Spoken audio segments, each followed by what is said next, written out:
Good evening, ladies and gentlemen. Welcome to Macon-Bibb County Commission Chambers. Today we've got a public hearing concerning public input on downtown business improvement district.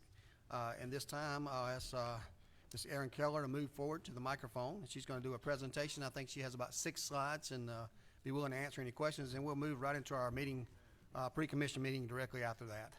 So thank you for being here with us tonight, and we'll turn it over to you and to our comms team if you've got a slide that's going to present. Good afternoon. Thank you all for this opportunity to share a little bit of our success with the Downtown Business Improvement District. For those that I have not had the pleasure of meeting, my name is Erin Keller, and I'm the Chief of Staff and Vice President for Development at Newtown Macon. Since the bid's inception, I have served as a staff liaison. And just a quick refresher, unlike the e-bid, the downtown bid does not directly employ any individuals. Instead, Newtown has formed a subsidiary, LLC Newtown Bid Management, and we have an operating agreement with the 7-member board. And as you can see from the screen, these are the 7 individuals that represent their fellow property. They were elected, and so they are the ones who actually, per the district plan, have full autonomy in terms of and full discretion in fiscal decisions as well as programming. I just serve at their pleasure. And since 2019, this board has been focused on leveraging resources, and that is obviously working very closely with county departments and entities to really expand on the resources that we each have. And the board has also invested about $250,000 in infrastructure improvements, and here you see this is the first one that I will share. This is 3rd Street Park, so directly across from Union Furniture and Piedmont Brewery and Kitchen. The second one, this is Poplar Park, so this is actually immediately across the street from Taste and See, Your Pie, as well as Newtown's office, and this space really became more flexible and a place where it's not as cluttered and where people actually linger. And lastly, our most recent project, we installed 36 light fixtures in all of the 20-foot alleyways, worked very closely with facilities as well as Georgia Power and Wimberley Treadwell. In fact, all the projects that I've named only happened because of peer collaboration. Now, these projects are very important, don't get me wrong. However, the bid's bread and butter the bid's daily bread and butter are the high-level services, sophisticated as well as attention detail services that are delivered each day. And as you can see from the stat sheet, these are the things that actually make our downtown the place where everybody wants to come. And honestly, the bid success is inextricably tied to the future as well as current success that we are all experiencing downtown today.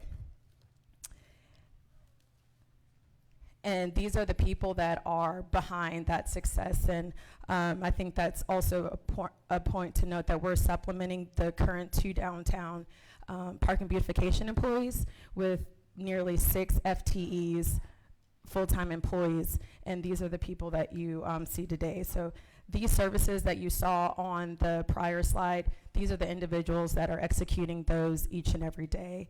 And like I said, the services that are being provided are inextricably tied to downtown's current and future success. If we'd like to think of downtown as the county's living room, we have to make sure that it's clean, prepped, and kept. And so this is definitely the group that has been committed to that for quite some time now. And then lastly, the reason why that was a little bit just a brief update, but why I'm here is, as you know, each taxation district, or for the bid specifically, has a 6-year lifespan. That bid, the first iteration bid started in 2017, so it matures at the end of June this year. But knowing the importance of the bid, the board actually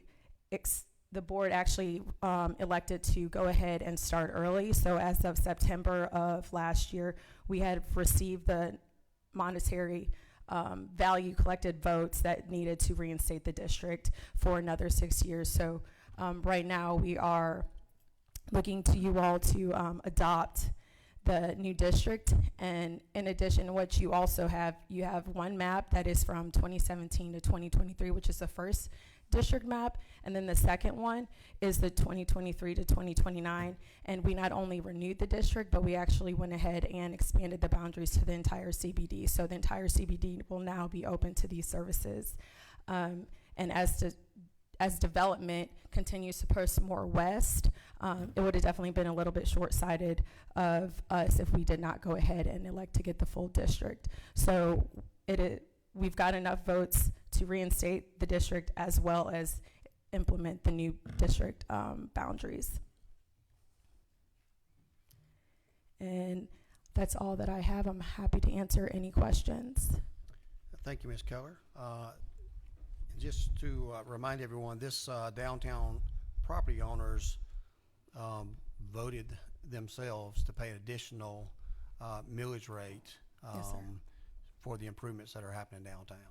And you got the requisite votes from the number of parcels, and you expanded the district this year. So thank you for being here tonight. I know I have a question from Commissioner Bronson. Hey, first and foremost, thank you for the presentation and your efforts to keep the area clean and moving forward. Just out of curiosity, when it boils down to recycling, and I know we have a presentation coming up about that, when it boils down to recycling, where are we at with getting recycling bins for the district as we expand throughout? We're happy to implement whatever it is that you see fit, but right now that's beyond our jurisdiction, and we don't have regulatory powers. So whatever y'all decide, we're definitely open to putting up cans and whatever else. But right now, solid waste does not have any capabilities to take recycling, so Okay. it's trash, unfortunately. Okay. Cool beans. Thank you so much. Yeah, no Thank you, problem. Mr. Bronson. We do have this on as an item on the regular agenda, but we wanted to have a public hearing here on this matter now, so we could ask any questions that we need to prior to our meeting tonight. So thank you for being here today. We'll vote on this and take this up on our pre-commission or our main commission tonight at 6 o'clock. And we're looking forward to a continued working relationship, and thank you for the wonderful job that you do to represent our community. Perfect. Thank you all. Thank you. Commissioners, we're going to move right on to our regular business tonight for our pre-commission. We'll begin with the approval of the minutes. That's item A, which is the approval of minutes from the February 21st, 2023 meeting. Can we get a motion to approve? Motion by Mayor Pro Tem Clark. Can we get a second? Second by Commissioner Jones. Any discussion? Hearing no discussion, all those in favor of the motion, please say aye. Opposed, nay. That motion carries and will be sent to consent agenda. We have a couple of appointments tonight, one new appointment and one renewal appointment tonight. That is item 2A, which is a resolution appointing Yvonne Holmes to the Macon-Bibb County Board of Tax Assessors. You should have received all the information concerning Ms. Holmes. I think most of you know who she is. She is here tonight, and we are going to make this recommendation to Commission. At this time, we'll ask for a motion to approve. Motion by Commissioner Bronson, second by Commissioner Lucas. Commissioner Wynn, I'm sorry. And then Commissioner Lucas, you'll have a question? Yeah, I just like hearing from the folks Sure. that we're Ms. Holmes, would you appointing. mind coming up to the microphone if you don't mind just a second? It is a Yeah. replacement. It is a replacement for Billy Pitts. Miss Holmes, if you don't mind, I think Miss Lucas always likes to hear about how excited you are to join this board and what kind of plans you have, and anything else you want to volunteer to this board. That's you. I'm excited, just still, keeping things at a balance so that I am in a learning mode and also be able to give to the community and to the commission whatever is needed for the assessors. Okay. Tell us what makes you qualified for. Well, I've served on I am kind of coming off of the Board of Equalization, so I have the other side of what it's like to be asking the questions from the tax assessors and making sure that they're, falling in line what we're requesting of them for the taxpayers. Thank you. Any other questions? Now, Ms. Mayor, I just think it's important. This may be, I and some others may see Mrs. Holmes from time to time, in different events. But this, for some of us, this is the only time that we'll get a chance to see you and to hear you and to hear of your qualifications. And so I just think it's important. So thank you. Okay, you're certainly welcome. Sarah, thank you. Commissioner Watkins, do you have a question, sir? Okay. Well, we do, at this time, we entertain a motion for approval. Well, I'm sorry, we had a motion for approval. We got a question, I'm sorry. We had a motion and we had a second by Commissioner Wynn instead of Commissioner Lucas. She asked her a question. At this time, I'll call for a vote. All those in favor of appointing Yvonne Holmes to the Macon-Bibb County Board of Tax Assessors, please say aye. Opposed, nay. That motion carries, will be sent to consent agenda tonight. Thank you for being here. Item B is a resolution of the Macon-Bibb County Commission reappointing Jonathan Alderman to the Macon-Bibb County Board of Tax Assessors. Mr. Alderman has been there, have served well. You should have received all of his information. There's no need for him to be here since he's a reappointment. And that would be my motion to approve. Can we get a second? Second by Commissioner, was that Wilder? Commissioner Wilder. Any questions? Hearing no questions, all those in favor of the motion, please say aye. Opposed, nay. That motion carries, will be sent to consent agenda. Item 3A is a, I'm sorry.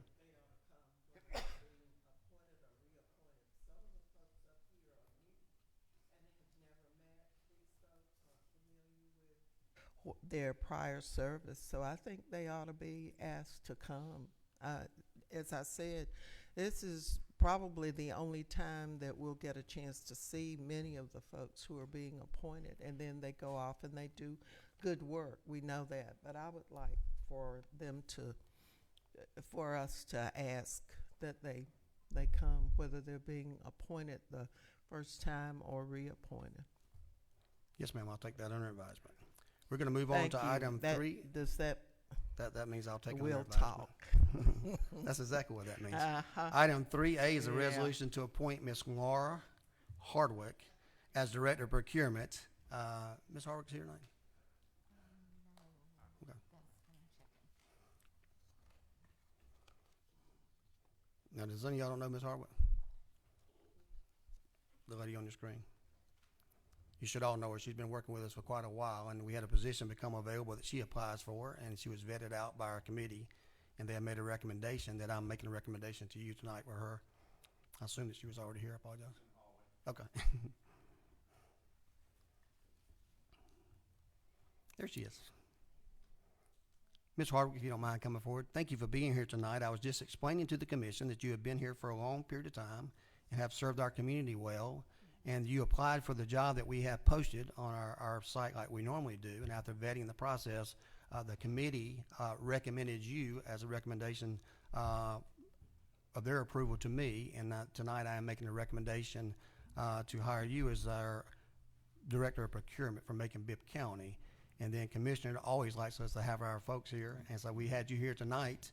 So they may ask you any questions, or if you may tell us why you think you want to continue working and doing a good job for Macon-Bibb County. Well, I've been here now a year and I think 10 months. Yes, I've been here a year and 10 months. It's been a pleasure working for Macon-Bibb County. I enjoy working with the staff. Got a wonderful staff. They're here to support me. They're behind me.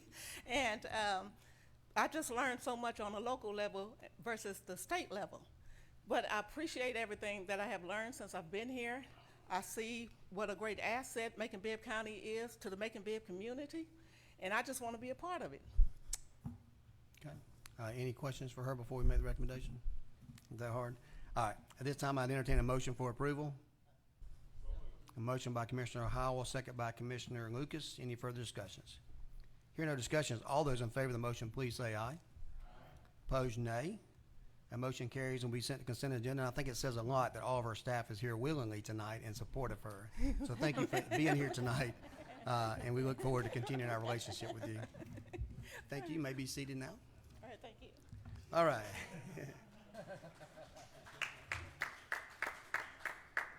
We have the new alcohol beverages license, something we look forward to doing every day. And tonight we have Mr. Frank Howard, who's our attorney, and he can introduce himself again if you'd like to. But we have item 4A, which is the Longleaf Distillery, located at 664 2nd Street. This is a cocktail room. This is a distillery, I guess, for liquors. And anything you need to add to that, Mr. Howard? I reviewed this application. It meets all the legal requirements, and I recommend approval of the application. Not at this time. I plan to do so in the near future.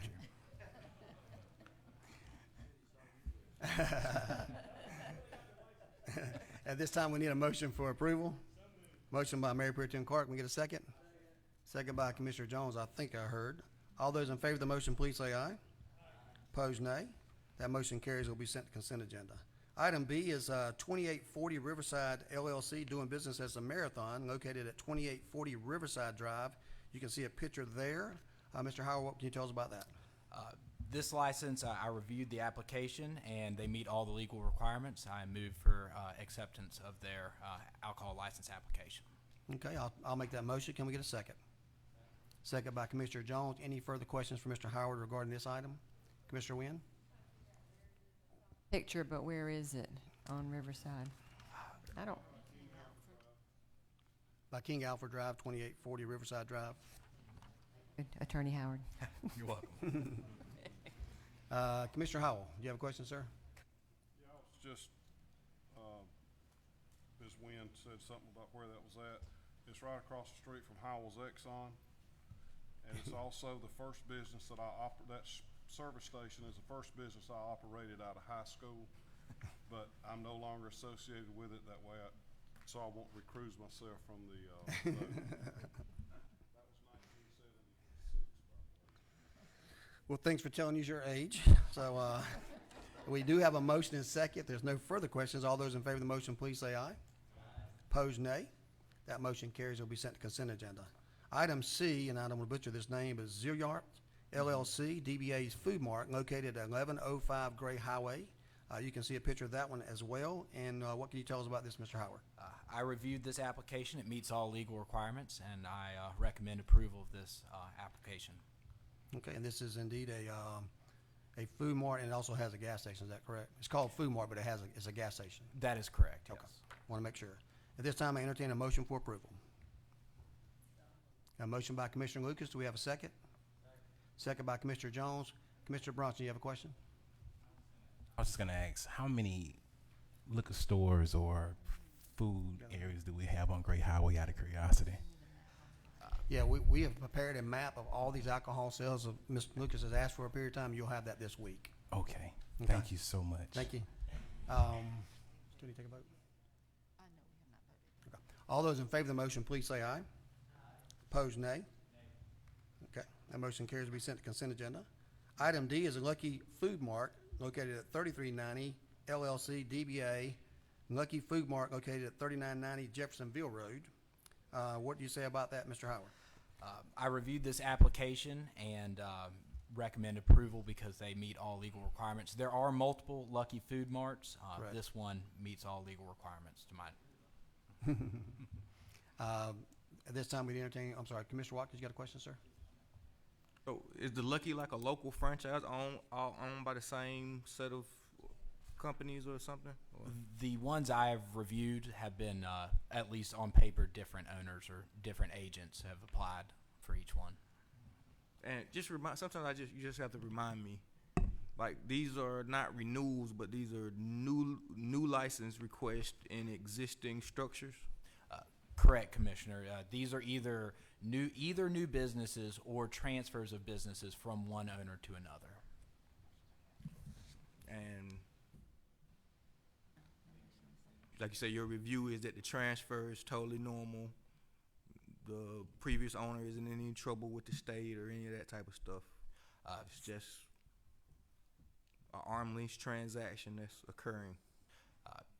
Commissioner, I reviewed this application in accordance with the laws of Macon-Bibb County and Georgia law, and I did not see anything contrary to the law in this application.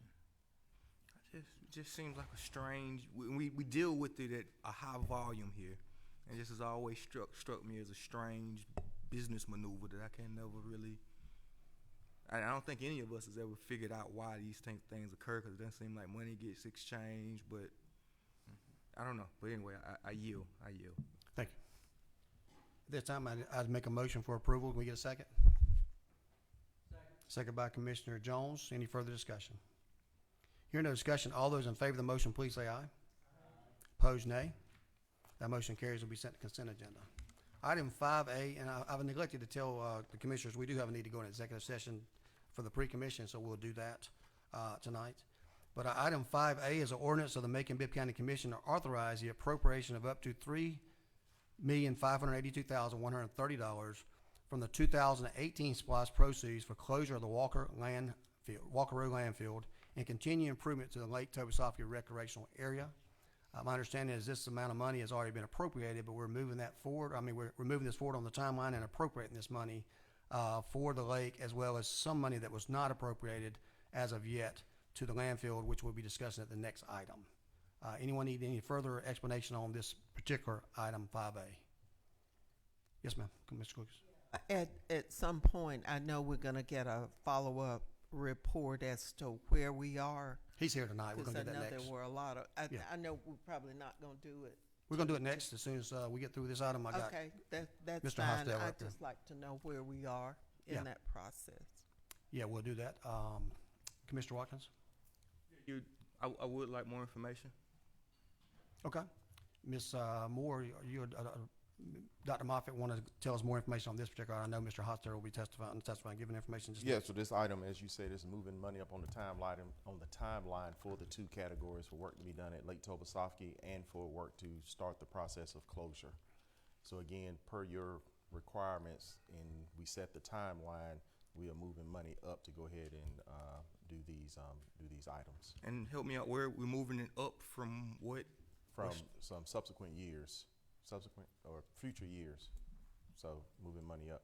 We have the cash in the SPOS to go ahead and address some of these things. So the So recommendation. what's moving back? Because I know for years, in order to move money up, we would have to push something to the side to We did, keep but everything even. we've got cash on hand now because we haven't done the big projects. So this is moving, as it says on your notes there, that there is $622,130 in calendar year 2027 in recreation, and they're moving that up to calendar year 23 for Tobosoffke. There's 2.9 in calendar year 2025 in landfill closure, and we're moving that up to calendar year 2023 landfill closure. And the remaining 585,000 of all the remaining funds that is in landfill closure currently in the line of machinery and equipment is going to the property line. And I'm to understand we won't need that money in 2027 and 2025, like it's, we're Yeah, moving we're it. just moving it up so we can use it now, so we can go ahead and close the landfill, so EPD will leave us alone.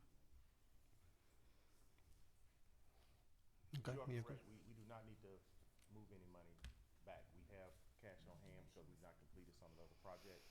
So money has been coming in, so we're able to address these items now. What is the current surplus? I wouldn't call it a surplus, but what we had is you had a specific amount of money that was approved in the last SPOS, and we are about 18 months ahead of collection, so you're not going to make it to 2027, 28. So basically, this money is something we're going to ahead and use because the funds have already been collected faster than we thought they were going to be collected, so now we're putting those out and getting the work done. In the past, you did the guidelines because you would wait for either go out and borrow money and create debt service to do some of these projects ahead of time, or just simply wait until you collected the money before you did the project. But now we're in a situation, since we've collected faster than we thought we were, we have money on hand, so we don't have to do that. So we're moving it up in the timeline to go ahead and knock these projects out when we can. So, like, roughly, we estimated we were gonna collect how much each year, and how much did we collect last year? I guess would be my next question. I think we originally estimated like 32 million or something along those lines, and we're closer to 40. And if you're asking for cash on hand for the SPLOST, it's 24 million. Okay. Commissioner Bronx, I'm sorry. Go ahead. So in theory, we could do 24 million of projects that were slated for 25 and beyond, I guess now, if it was And shovel ready. You'll remember, I think it was last month, that you went ahead and appropriated what is going to happen in 2023. A lot of that is obligations you've already made, where we give money to the industrial authority or, other entities when we did the Department of Health. So some of that's already accounted for, but we do feel comfortable that we have the money to move forward with this landfill closure, just moving it up in the timeline because we do have cash on hand. And cash on hand is 24 million, and most of that is unencumbered, other than the two.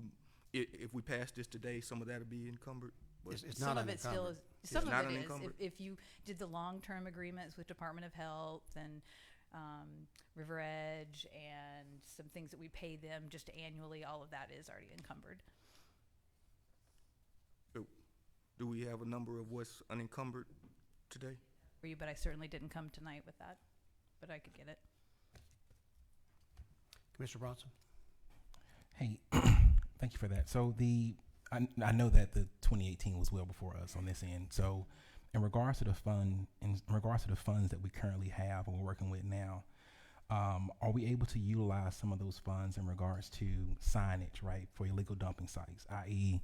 Evergreen area behind Memorial Gym, to kind of encourage people to use the convenience centers? Is there any way to utilize, hey, we're closing down the landfill, but we really want to encourage people to go back and use the convenience center? Is there any way of using that funds for that? I don't think we need to use SPLOST funds for that. We really like it to be capital and not repairs, and we have an ability to make signs in-house, so we can deal with that differently, just not through SPLOST. Cool beans. Thank you, ma'am. Thank you, Commissioner Bronson. At this time, I'd like to make a motion to approve item 5A. Can I get a second? Second by Commissioner Wilder. Any further discussion? Commissioner Watkins? So again, no opposition at all to using this money for whatever y'all doing at the landfill. I'm still curious as to what that is, but no opposition at all. But a step further, if I'm understanding correctly, there are some extra funds, or it seems to be some funds available, and there are some other concern areas that me and other commissioners have. So I would love to have further conversation on how we can execute some of this, I guess, additional SPLOST money or unencumbered SPLOST dollars for some other community concerns. Well, please be reminded that the SPLOST is specific to the SPLOST projects that are outlined via the resolution and labeled in the wording. So those SPLOST funds have to go to those projects until they are deemed significantly completed. And so some projects still are being worked on.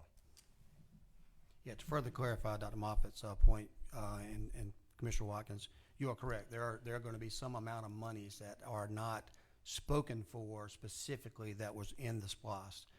We have had our attorneys going through to see what specifically was voted on for the SPLOST that was called out by name, and then what items were placed in buckets by the commission at that time on projects they wanted to do. Those are not specifically in the SPLOST, but it may be like recreation. Maybe a certain project. It's not mandated that that particular money goes to those particular projects, but they were the wishes at the time of the commissioner sitting in those seats. Yep. So there is amount of money. I think Clay Murphy gave that to y'all last year, but we'll be updating that after we get through these mandatory expenditures that we have to do. And we're going to do the ones that we're required to do that the voters approved. And then after we allocate all those funds for those mandated items, any funds that are not claimed at that point in time will go on those buckets that were approved by the voters at that time. And that will be an opportunity for commissioners to move money from one project to the other if you deem it's no longer needed or useful or relevant at this time. So just familiar with all that. We've had the conversations a few times. And I don't know if y'all consider the projects at Unionville Gym and Memorial Gym, which were mentioned and have already been paid for in the SPLOST, closed. But there are some, again, issue areas in those two areas alone that we could spend $6 to $1 million on, again, upgrading or correcting. So how that factors in, like I say, is already on the SPLOST list. It remains as, and there are several other issue areas that qualifies for as well. I don't know if a work session is in session appropriate or just information gathering, because it does seem like a significant pot of money that could do a lot of good for our community. And I think I'm not sure exactly what your closure, and I just hadn't seen any documents to define it for us, what is closed and what's opened. And again, what pots are available for us to have these conversations on, I think would be very useful. That'll be some good information. We'll ask Mr. Murphy to put that timeline together for us to find out what we got, and we'll get together with council to see what's qualified. We still have large buckets of money that was allocated for things like the courthouse that we're going to bring a plan to discuss to you in the very near future. But there's also plenty of money that was set aside for recreations, but not specifically voted in these recreations. So this commission can decide whether to add more, subtract, or alternate projects on there. And that's what we'll be bringing forth to you. So we're working on getting that information to you. And I'll have Mr. Husser will address the other issue in just a second on this, but this landfill has to be closed. SPOS money was designated for that, and item had to be moved up for tonight for that purpose. I'm sorry, just for clarification, you said Memorial and what other one? So I know, so Memorial and Unionville are close to me, but I'm sure if you talk to some other commissioners, they probably have some gaps in their recreation centers as well. If you for look T, at the yeah. what's in your packet, the timeline that's in there, you'll see that there is some money available for Memorial a few years out. Yeah, I want to move So it if- up. That's what yes, I'm talking that's what I'm saying. about. So if Right, you have right. If we're moving specific stuff up, items I wanna be able and to talk move to it up. Robert and make sure that that's something we would need to do, then same thing, you could begin moving forward. But we will get a list of everything that is, scheduled out to be paid, so that you know that we can't do all the projects right now, but we certainly have the money to move some of these forward, including Memorial. I think the main thing we have to concern ourselves is which one are we 100% obligated to complete that was voted on specifically by the voters, and which ones that were requested as a wish list from commissioners, and there's been discussion on there, but there has not been any final determination made by this commission, which decides how to spend the money on what projects. And certainly if there's money that needs to be moved forward, we will be moving forward with that money to make sure that we exhaust the funds in a manner that the voters chose to do so. Commissioner Tillman? Now, Mr. Mayor, I'm gonna say this. Whether you guys were here or not, when a SPLOST, a road work project, or anything is voted on by the citizens, for elected officials, community leaders, and stakeholders to get out there and advocate for it, we do it. I had the pleasure of riding down Jeffersonville Road last week. Hadn't been over there in God knows when, and it is beautiful. I didn't even recognize the place. And so to sit here and say, prioritizing, we did that at a retreat. Although new commissioners and a new administration is on board, you still carry out the work of the commission and the government body that was set forth. It's ironic, I just happened to ask today when I came about how much money we had for Fillmore Thomas Park, which is $1.7 million.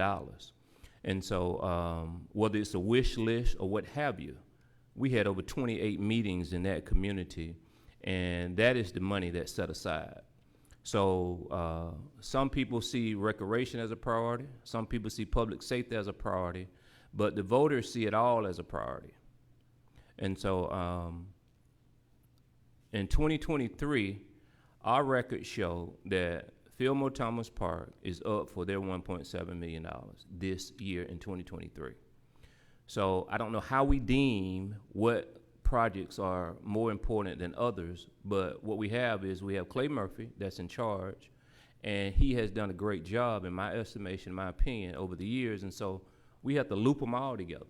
And simultaneously, just like Fillmore Thomas was being built, Log Cabin Drive was being simultaneously resurfaced at the same time.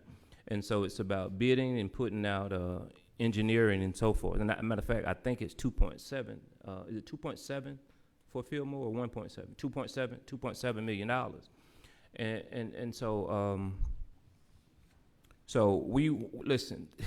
we want our money for our project, and I think our project is just as important as any other project. And you can ask the folks over there in Jeffersonville that's waited over 20-some years. And y'all ride out there, because I was pleasantly surprised. I kept looking like, am I in Macon, Georgia? What is this? I had not seen it. So commend y'all for working on it. But please, I think just you have to be mindful of some of the terminology, because we're going to need another OLAS, a SPLOST, and so forth. And we got to be careful when we use certain language like that, because the people will remember, and they'll think we're not doing what we're supposed to do with it. So thank you. Thank you, Commissioner Tillman. I will tell you, I'm very mindful of the language, but I'm also very mindful of the law. And we want to make sure that those projects that were required and specifically voted on and listed as a requirement by the voters that we do first. Those projects that you, this commission, previous commission, can't bind another commission. You know that, I know that. Can't bind another commission on these other things that you wanted to do. At the same time, as you recall, prices have increased. So you have to be careful that some of those projects that might have used to cost $1 million may cost $2 million at this point in time, several years later, as we've seen recently. So we're doing those projects that are absolutely required to do, like closing the landfill, that we are going to do, and those other projects that are worthy projects that were included by the previous commission is something that we'll all need to discuss as this commission, because it's on your plate to determine if those needs are still there, and together, especially with our recreation with Robert Walker. So I think I saw Commissioner Wynn's hand up. Yes, sir, thank you. I apologize if this was in the attachment, but what are the continued improvements for Lake Tobo Recreation Area? The public doesn't get what we get, so maybe to let them hear that too. And how much money is allotted for that, and how much have we not done that's been scheduled to be done?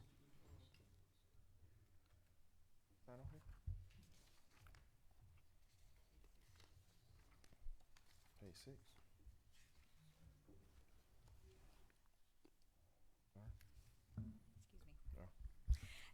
The 622 is to finish out some of the projects they've been doing around the RV camps, like making the where they have to pull up to spaces better. And they're also looking at some upgrades to bathroom facilities and just little things that need to be upgraded to finish out the work there at Tobosoffke. Because I know we had done some of those things, or worked on some of those things. Bathrooms have been worked on, and but not all of them. But not all of them. But a large part of this is around the RV park. So how much more money is left to spend on that? Oh gosh! Out of this amount that we're talking about here, pretty close to being through with that, though. We are getting close to being finished. Some of the money we're holding back is to determine whether we need to do additional work at the dam. Oh, okay. So we're holding on some of that. Okay, so how much money do we still have there? If this is moving up, it's still going to be about $4 million. Okay, thank you. At this time, we have a motion and a second. If no further questions, all those in favor of the motion, please say aye. Opposed, nay. That motion carries to be sent to consent agenda. Item B is a resolution of the Macon-Bibb County Commission authorizing the mayor to execute an agreement with Piedmont Mining, LLC, for the closure of the Walker Road landfill in an amount of $9,396,938.98 to be paid from the 2018 SPLOST funds, Walker Road landfill. At this time, I'll ask Dr. Moffitt to lead this effort. And this is Exhibit A of the great conversation that you just had. When we talk about prioritizing projects, this was one that was a cloud over our head because of the implications when working with EPD that we would have had to pay significant fines and other things if we do not complete said work at the landfill. And said work at the landfill is finally closing it. For the last 2 years at least, we've come to you about how we are going about doing that. We did a lot of the work, well, I say in-house, but we hired Hofstetter's and associates to manage the pre-work to help address some of the things that would be in the construction contract for closing the landfill. And by doing that, if you recall, we had conversation, we had to go in and do some slopes. We had a lot of leachate outbreaks, a tremendous amount of work in moving dirt, moving trash to kind of line it up to where when the companies that were going to bid on it could give us the best price. And again, that was a cloud over our head. We had no idea what the final price was going to be. We were expecting to be much higher than what it came in. So I would give kudos to Hofstetter and Associates for the pre-work that helped us come in with this price here of $9.3 million to close the landfill. It is the goal to pass this tonight, have the pre-construction meeting within the next week, have that company ready to come in 3 weeks for us to send EPD the letter that the landfill is officially closed. They are waiting on that letter. Then we will anticipate anywhere from 6 months to 1 year for the construction. And when we say construction, that is the official closure where they come in and put a cap on it, they grass it, they do all the well repairs, they move wells, they install the new ones. All that is included in this. Tremendous amount of work, but we will be in compliance with the EPD closure.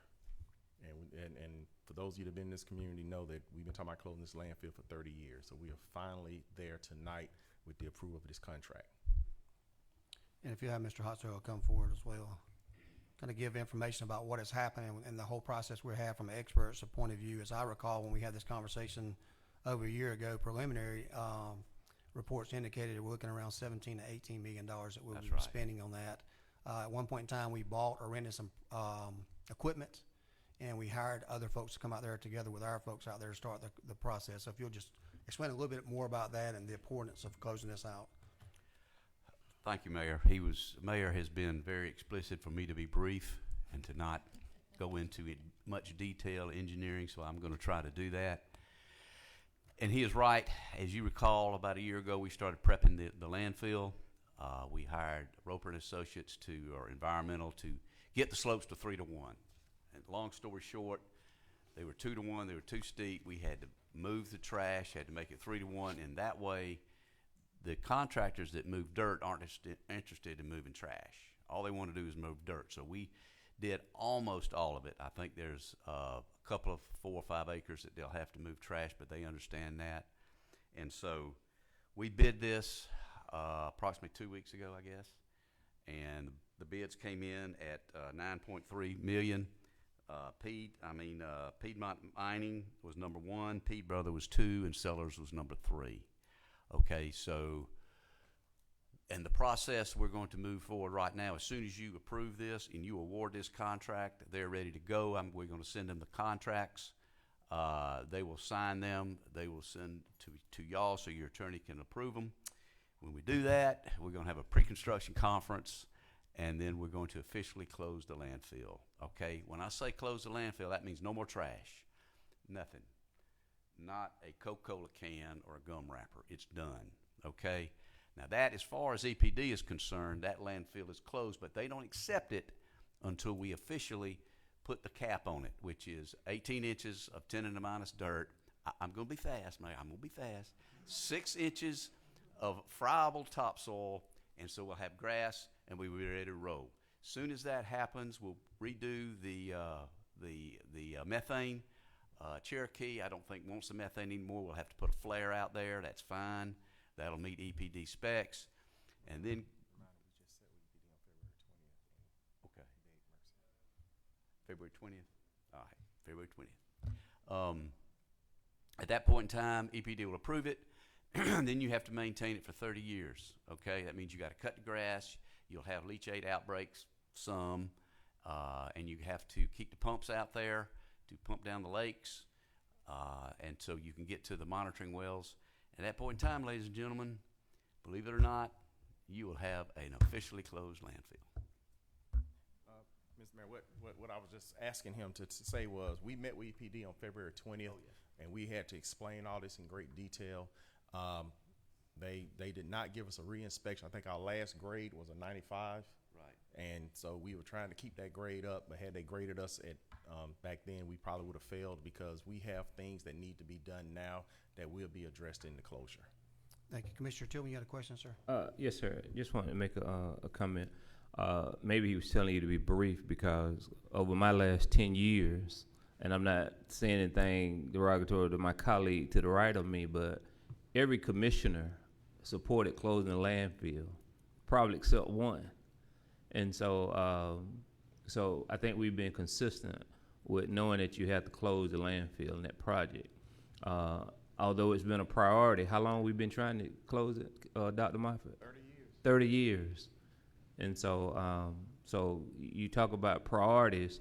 So when you talk about a priority, that's why I said to the mayor, we got to be careful when we talk about language about priority, because it was a priority to close the landfill, and if you're going on 30 years, a priority to pave Jeffersonville Road and finish it, it's been over 20 years. And so, you know, when we asking folks to approve SPLOS and OLOS and ELOS and all this stuff, we just have to be mindful and continue to do what we say we're going to do. I enjoyed the conversation, learned a lot from Commissioner Mallory Jones, and we did a lot. Commissioner Watkins has been consistent about his questioning on the landfill. But overall, everybody supported that closure and supported it. So we asking the public, the administration, and other colleagues, that let's do the same thing with our projects that this community voted for.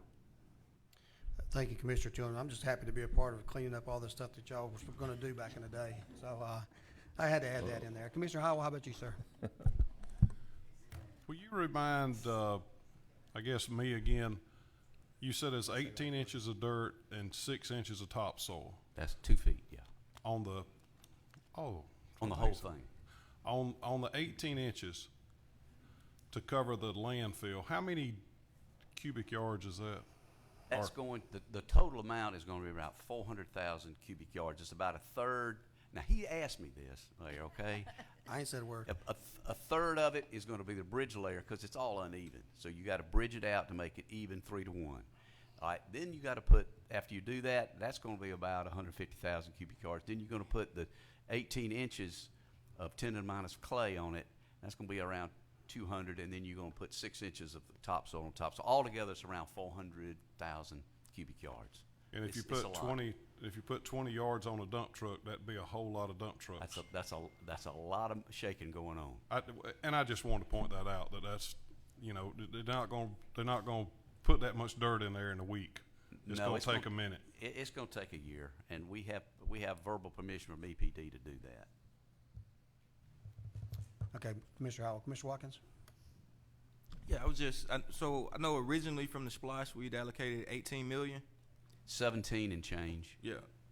And I know this is for 9 million Right. today, but I guess pre and post, I guess this contract, what are we estimating this to cost total? The post is gonna be for 30 years, and that's, all that is for cutting the grass, and so that'll come out of maintenance. Fair.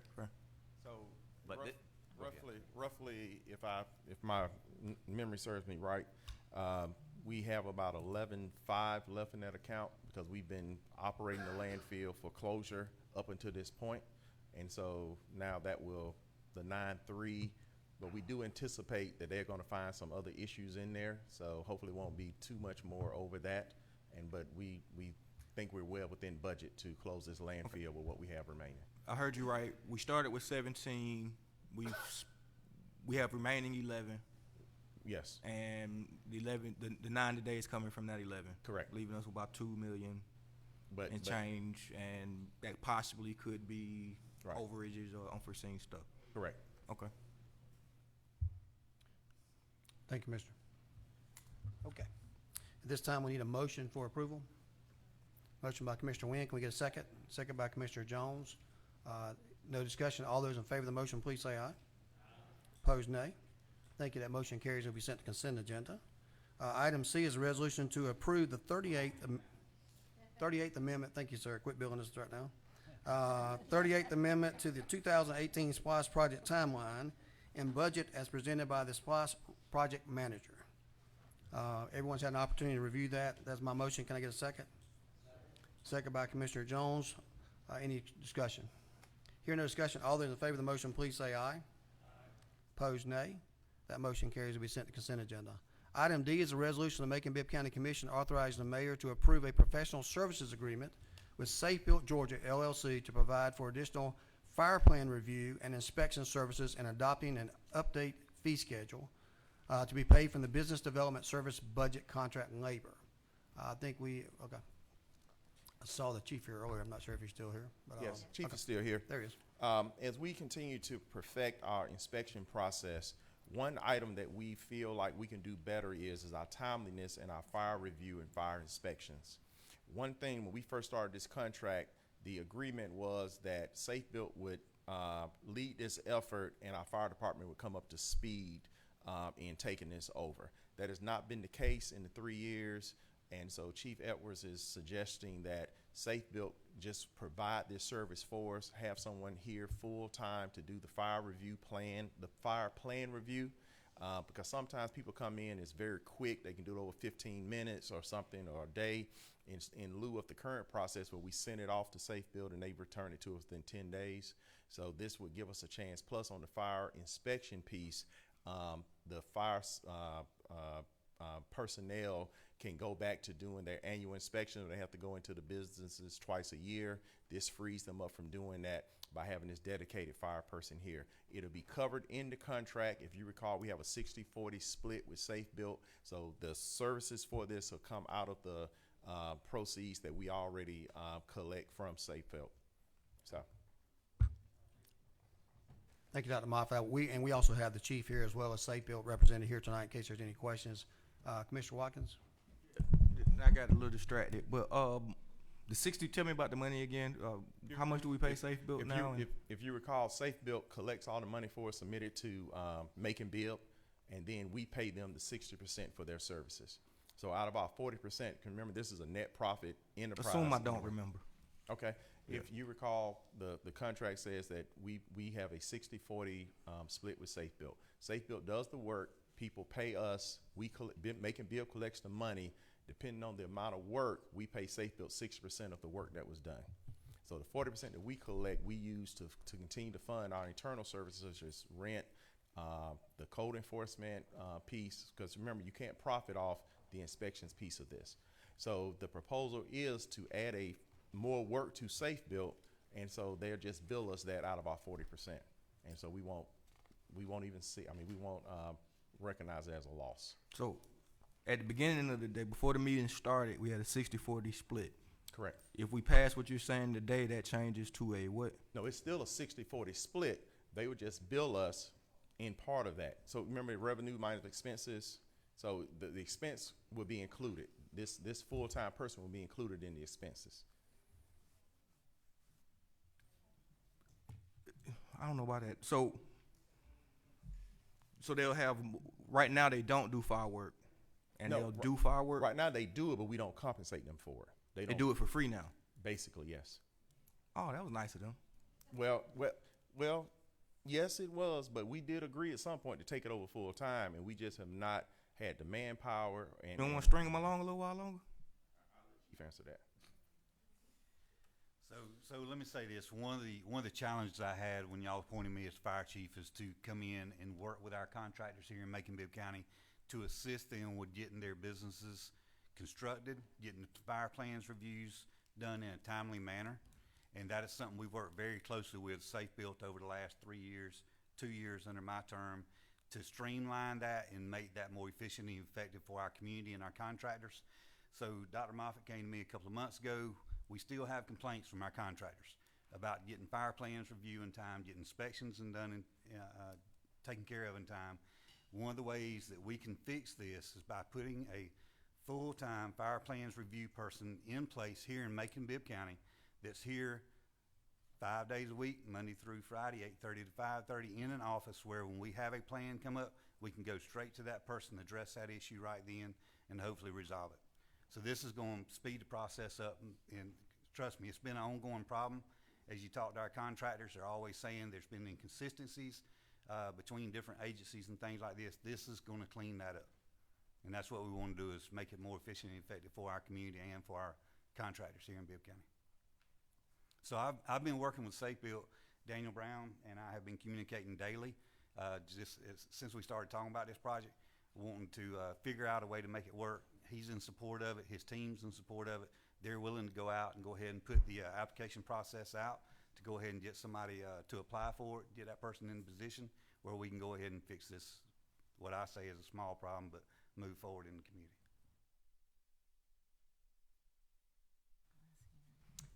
At a separate time, I guess it could be just in an email or something. Just, I guess, quantify, because I don't know the volume of work that the 60 and 40% comprise. Just quantify that with actual dollars. Yeah. Thank you, Mr. Watkins. Commissioner Jones? Chief, so this person's going to be an employee of Safe Built? Correct. Is that correct? Correct. Okay. And my little exposure to Safe Built is improved since Daniel Brown's been there, so I'll give him that compliment. We've talked on the phone a couple times, first time I've seen him. But, so this will be an employee of yours, and would be, and who's going to train him to do the fire plan review? The chief is? The fire department? He will already have those expertise. We're hiring somebody with those. They will be hiring somebody with those expertise. Okay, hire somebody with that expertise, so he'll be a full-time employee of Safe Built. Correct. Okay. And it hasn't been as efficient in your view or the public's view as to if the fire department's done it. Is that correct? Correct. I only hesitated because the job is getting done, but it can be better. And Okay. some of the complaints we heard from contractors, we believe that this will address that. Okay. Yeah. Well, if it runs as efficiently as what I've seen, my little bit, since Daniel Brown's been there, then I'll take your word for that, because previously it wasn't that efficient, and I wasn't in favor of Safe Built, but they've done a much better job most recently. Thank you, sir. Thank you, Mr. Jones. Mr. Watkins, you had a follow-up, sir? Yeah, just help me out. The service fee schedule in the contract. I see the 60% reference, but walk me through the rest of that. I guess some of it's not relevant to this. No, 'cause none of that changes. I see the 12,500 per month. That's a lot times a No, year. that's the fire plans. That's the only, I apologize. That's the only change. That's the person, their equipment, their vehicle, and everything will take them to do that job. $1 a year, right? 12,000 per month. 100, Sorry, 100, 100. yeah. 100. Okay, so that's a full-time job. That's a full-time job. Okay. And then that comes out of our but then we get that back from our 60. Right. It depends on the work volume, how much extra work they do, and it's paid out of that split. Okay. But I'll send you that breakdown. Okay. Yeah. I added 0. My bad. Okay. Commissioner Watkins, Commissioner Bronson. Out of curiosity, when it boils down to the inspections themselves, thank you again, once again, Chief. Good seeing you. When it boils down to the inspection process, how long is that inspection good for? And the reason I ask that is that if you have an inspection done and it runs past the 30-day limit because another department is holding up the process, then the person has to go back in and redo the application with you guys. So, one, what's the length of that process? And then two, the other departments that are intertwined in that, will everyone be held to the same standard, should I say? Yes, that is what started this whole conversation, to make sure that process is streamlined and that everyone is communicating and that it is part of it, and that fire is on the front end of that. Okay. That way fire doesn't get blindsided on the back end when the plans are approved and fire comes in and has to add a sprinkler. That should have been something said on the front end. Okay. But to answer your question about how long the inspection is good for, it's good for. It's in depth. If we're talking about an inspection of a sprinkler system, the next time you'll look at that is when you do your annual or biannual. That'd be correct, Chief? Right. Okay. But the whole point is to get all the approvals done at the same time. Yes, So sir. we've been meeting as a kind of like a permitting task force, because we want to make sure that we are the #1 city in the #1 state of Georgia to do business. That is our primary goal. Sounds good. Thank you. Okay. At this time, I entertain a motion for approval of item D. Got a motion by Commissioner Bronson, second by Commissioner Jones. All those in favor of the motion, please say aye. Opposed, nay. That motion carries and be sent to consent agenda. We're going to move on to item E, but before I do that, I want to go ahead and get the blessing of the commission. Item 6A, we'll take just a moment to take care of that tonight. Ms. Jackson, we're going to push that to another, either next Tuesday or the Tuesday after for Wazina. So we won't have time to get to that tonight, so I'm going to remove that from the agenda for tonight, if that's okay with you. And we're going to go ahead and go to item E, and then we'll move on to the rest of our agenda tonight before we start our main commission meeting. And we'll also move the executive session, unless there's a strong opinion otherwise, to the 6 o'clock meeting tonight, unless you want to just delay that meeting and go ahead and go into that at the completion of this. But I'm going to go ahead and move item E, and we'll talk about that in just a moment. Item E is a resolution on the Macon-Bibb County Commission authorizing the mayor to enter into an agreement with Tyler Technologies for New World Public Safety software licenses in an amount of $285,685.75, payable to the IT department budget, enterprise applications, repairs and maintenance, software license and maintenance line item. At this time, I entertain a motion for approval. Motion by Commissioner Howell. We have a second. Second by Commissioner Lucas. Any further discussion? Sure. Who wants to talk about that? Dr. Walker? I'm sorry, Dr. Moffitt. Yes, this is for software licenses. IT department is a budgeted item. It has been approved in the budget. This is just the agreement contract to continue with the licenses. Okay. Any other questions? We have a motion and second. All those in favor of the motion, please say aye. Opposed, nay. That motion carries and will be sent to consent agenda. Item 7 is what we had the hearing on with Ms. Keller early on before this meeting, reestablishing the downtown Macon Business Improvement District. Item A is an ordinance in the Macon-Bibb County Commission establishing the downtown Macon Business Improvement District to include the properties outlined in the district plan map in downtown Macon. Can I get a motion for approval? Motion by Mayor Pro Tem Clark. Can we get a second? Second by Commissioner Jones. Any further questions? Commissioner Lucas? Yeah, the one thing, I know that they have a committee that's set up, made up of residents, business owners.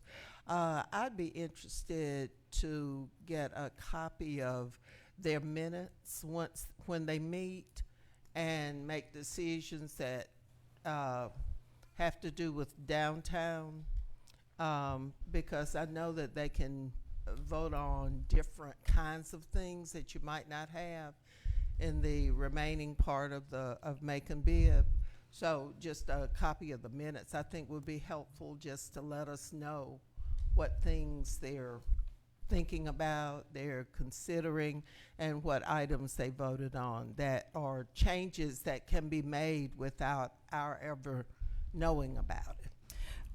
Sure, that's not a problem. If there's any heavy infrastructure, it's every time I come to you all for approval. But the mayor sits on our board, as well as it's 7 elected officials, but that's not a problem. We meet every other month, and all the meetings are denoted on newtownmacon.com /bid. Do you have minutes? Oh yeah. Okay. I mean, we're quasi. I mean, we have minutes for Newtown Macon, so yeah, we are a quasi public entity because it's public funding. So there's a budget and everything. Yes. I know. So I'd just like to have a copy of the minutes. I think it's How far back would you like important me to for go? a lot of governmental entities that we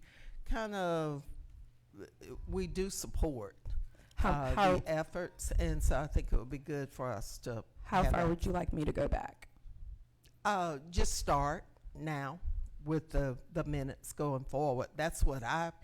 No, we wanna have see. minutes. We have minutes every single meeting, but you just want going forward. I don't think we want all the minutes. I'm just saying the minutes are important. I'd like to start getting them. Okay, That's it. And anybody else, I don't know. But I just think any governmental entity that has to come to us for funding, for approval, whatever it is, we need to kind of know.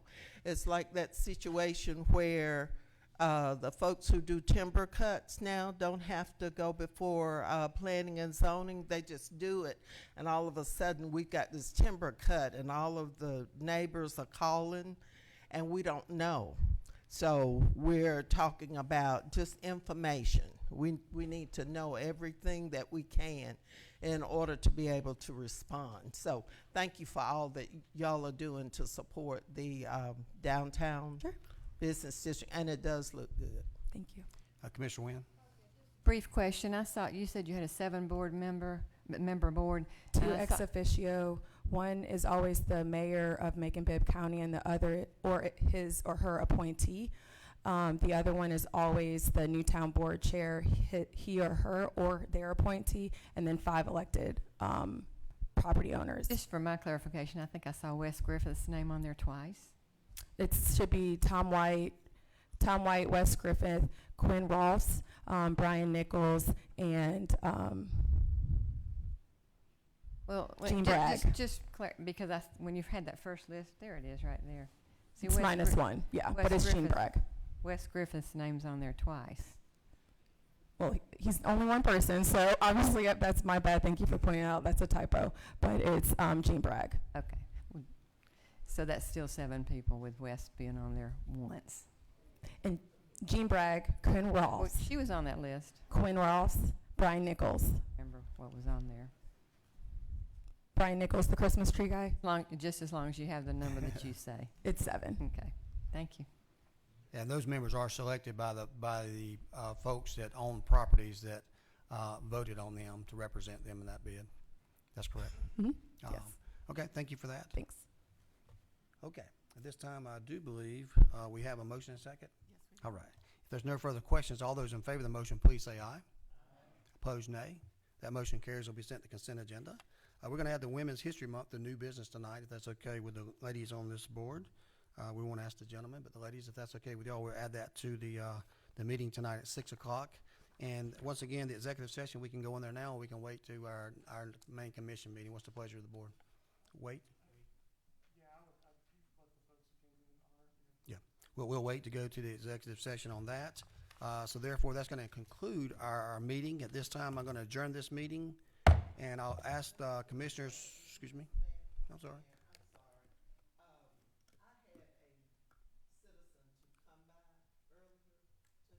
Right. And some of the things that he mentioned were things that we kind of discussed. There were 3 items, and he told me that I represented him, and I better come to this meeting and tell y'all what he had to say. So I'm gonna do it. He says Millerfield Road by the store, that we need to place cones up there because folks are running over the center divider that's in the middle of the street. He says that he's concerned about people's property being set out and left to fly all over the neighborhood. He says that he is concerned about the limits on the number of convenience stores providing alcohol. Now, where have we heard that? We heard just about every day. So I have done what he directed me to do, and I'm sure that these things, I can forward these on to the county manager for handling as he sees fit. Thank you. Thank you, Commissioner Lucas. This meeting has been adjourned, and the commissioners need 2 or 3 minutes before we begin our meeting. I'd like to go ahead and begin. Comfort break? We'll take a 3-minute comfort break and see you back and start our meeting in 3 minutes.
Well, good evening, ladies and gentlemen. Welcome to the Macon-Bibb County Commission meeting. Today is Tuesday, March the 7th.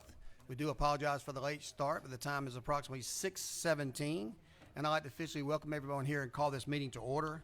We're going to begin like we always do here tonight. We do have a large crowd, but we're going to begin our meeting with calling to order, and then we're going to have our prayer led by the Pledge of Allegiance. Tonight's prayer will be led by our Commissioner, Mr. Raymond Wilder, and they'll be followed by the Pledge of Allegiance. So those of you that can and will, please bow your head and listen to the prayer. Dear Lord, we just thank you for this day that you've given us today. And we ask you, Lord, to, as we move into this meeting, to give us guidance to do everything that we do for your glory. We just thank you for this opportunity to be here to do business for our county. We thank you, Lord, for the great crowd we have here tonight. It does show great community support. We just thank you for everything so far that's went on in this meeting and ask you for guidance as we continue through this meeting. And we thank you for all these things. In Jesus' name, amen. Amen. Pledge allegiance to the flag of the United States of America and to the republic for which it stands, one nation, under God, indivisible, with liberty and justice for all.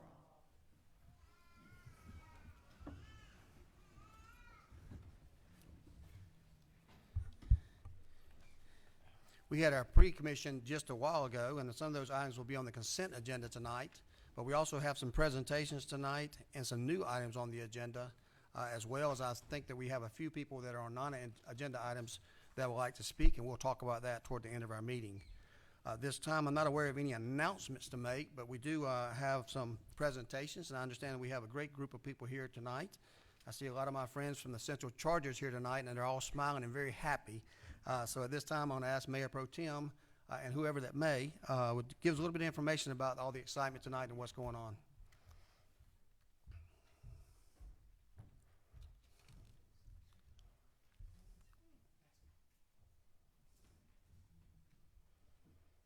So if you are with Central, y'all please come stand up here for me.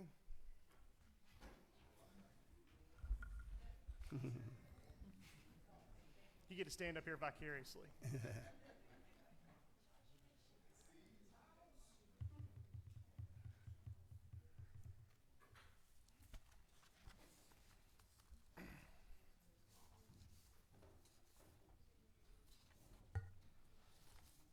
Thank y'all for being here. Guys, they're here tonight because we would like to honor the girls and basketball team of Central High School. These guys had a heck of a season that I'm going to talk you through and talk through who the coaches are and the awards that they've won, but they've really, really just had a fantastic season that is definitely worthy of high praise from their government. We'll start with the boys. You guys, you made it to the Sweet 16, and that's incredible.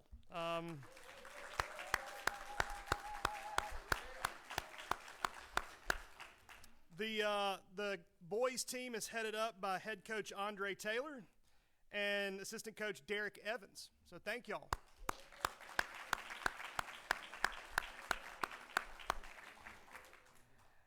And I'm going to spend, because we are also going to announce that it's Women's History Month, so I'm going to spend a little more time on the girls team for Women's History Month, but also because y'all's season was literally the best record in the school's history.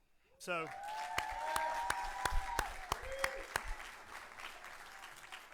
they had a regular season of 26-1, and their final season was 28-2, and they went 14-0 in the region.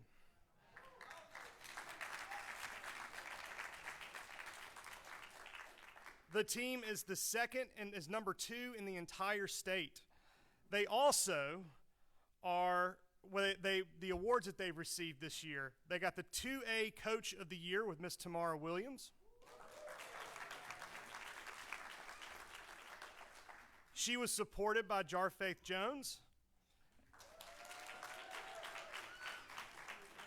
and Coach Dominique Sneed. And they had 2 co-players of the year. We had 2 players of the year for Region 2A this year.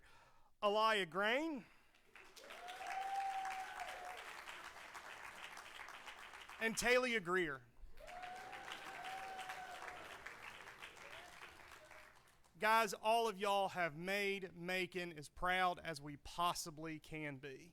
And thank you for showing what you can do to the rest of this state and being good ambassadors for this community on and off the court. It really means the world to us. Y'all are future leaders, and if you plead like you play, the future of Macon-Bibb County is in good hands. So thank you very much. And Mr. Mayor, I'd love for you to come down here and take a picture with them and any of the other commissioners as well. Yeah, and any other, Central Charges and any other commissioner. Yeah.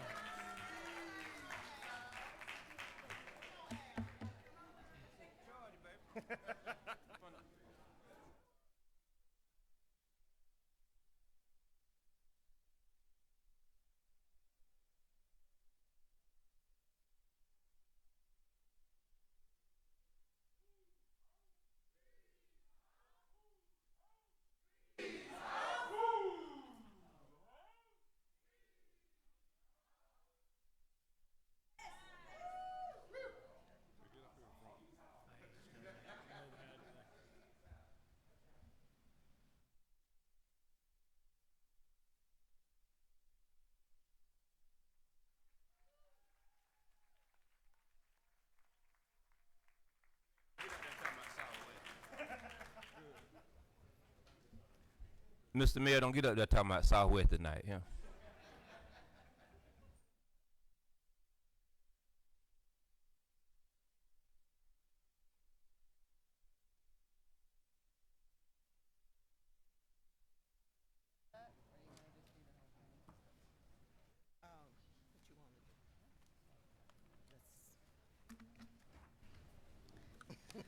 See if I can see. Yeah, let's leave it like that. You early. All right, as Mayor Pro Tem Clark said, this month begins Women's History Month, and we are very fortunate to have two women who are very good members of the commission tonight. And they're going to make a presentation tonight concerning Women's History Month, and we'll also be voting on that tonight as well. So, ladies, we'll turn it over to you. Evening. Good evening. We'd like to ask all the ladies in the house if you'll come up.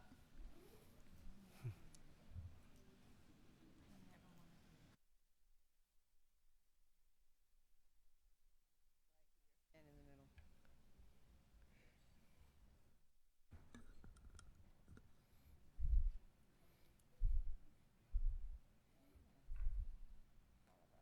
Yeah.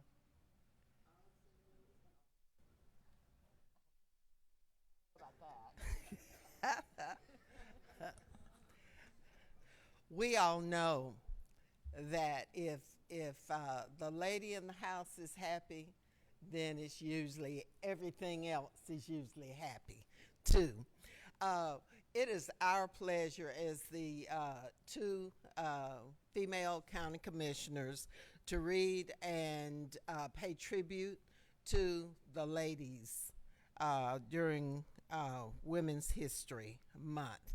And my colleague, Commissioner Wynn, and I will share the duties tonight. This is a resolution of the Macon-Bibb County Commission to recognize the month of March 2023 as Women's History Month and for other lawful purposes. And we'd like to thank the ladies who are in our legal department for preparing this document too. We thank you. It reads, whereas, I'm finished.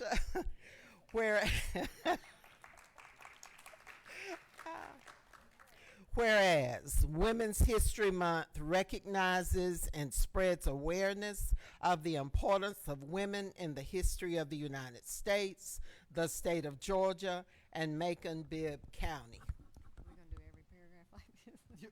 All right.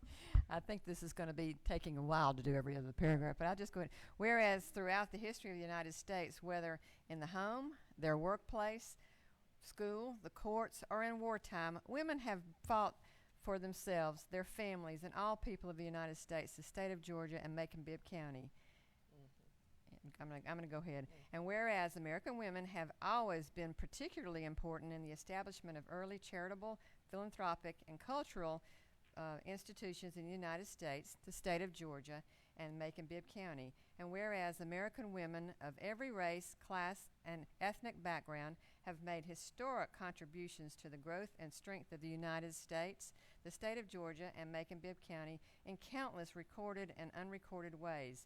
And whereas American women have played and continue to play a critical economic, cultural, and social role in every sphere of the nation in the state of Georgia and Macon-Bibb County by continuing a significant portion of the labor force working inside and outside the home.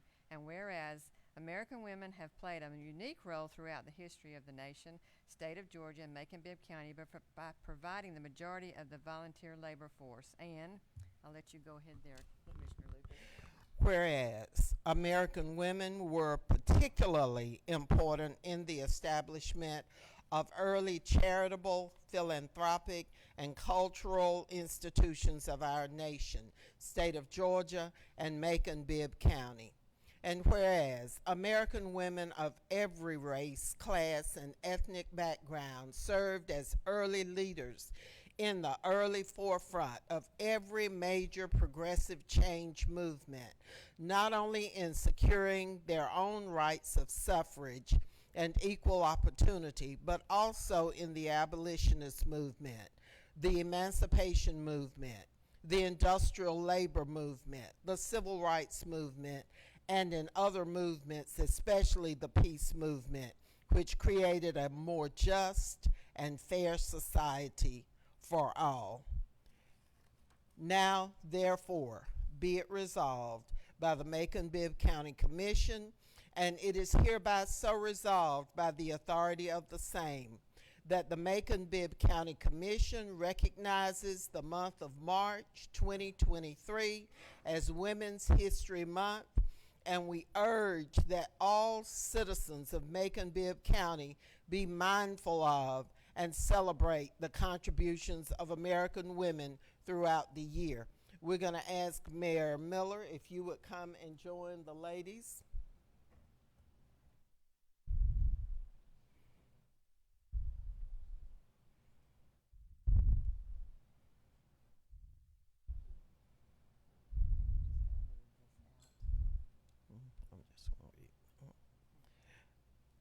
And as he joins us, be it further resolved that this resolution shall become effective immediately upon its approval by the mayor and this commission. In witness whereof, the mayor has hereunto set his hand and caused the seal of the consolidated government to be affixed. If you will honor these ladies with a round of applause.